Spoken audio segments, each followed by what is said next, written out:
over the years of our development, we've had, we have to put a new team together. We had to put a new technology in place. We had to, do everything, buy desks and chairs and computers, and so it's this culture of everybody coming together, wanting to do something great, not having the tools yet to do it and to express themselves. So it was, it was kind of a long road. It took longer than I think anyone really thought to put all that together.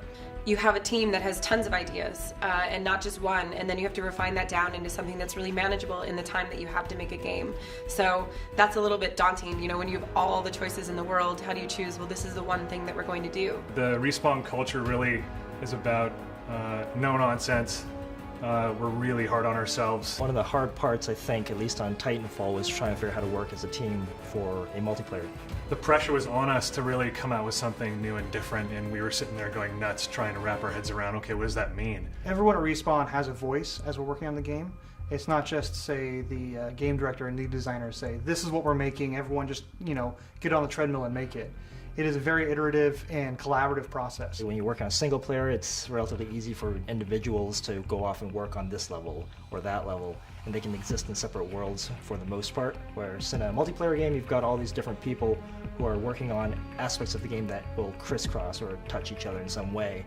So if someone changes something here, it will affect someone else over here, and that can create a lot of tension. We have sometimes very heated arguments, and there's never any hurt feelings, there's never any repercussions for getting, passionate about anything. It is, we all know that we can together make something great. That extends out to when we do tests with outside people. Sometimes that's really hard to do because it's your baby, you've been working on it for a couple years, and some dude off the street comes in and tears it apart before it's not even done. But that's extremely crucial feedback, and we take all of it no matter where it comes from.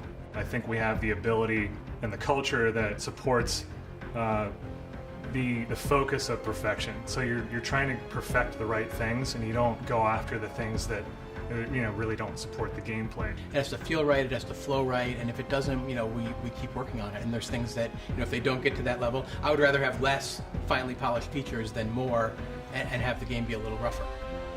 I think there did come a time where we were, kind of coalesced everything into, okay, this is good, this is fun, and we saw the, kind of the seeds of what would become Titanfall. And so the first Titan, pre-viz was an actual maquette, a 1/6 scale doll that I had encased in a dive suit, and then we said, scratch that, why can't we make these really big and play with scale as well? But at the same time, here's the tricky part, we have to try and keep it not alienating to people who are used to playing first-person shooters, particular kind of first-person shooters. So we thought, how can we do that? So that was partly the problem, finding a new, larger design space, being able to create more exotic abilities and weapons and things like that. We could see the visual of a grunt next to a Titan and how powerful that could look, how powerful this giant can look, taking cover on a building.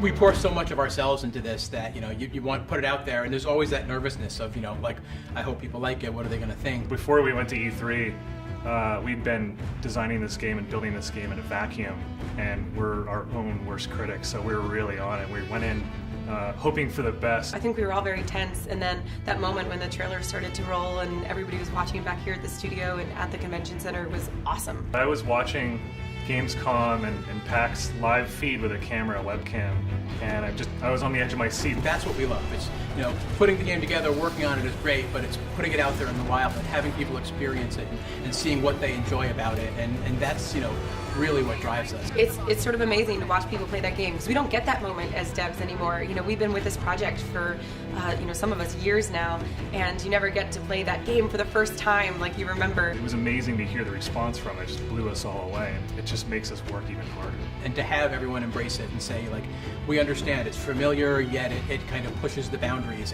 and I get this, and I want more of it, and it's great for the team.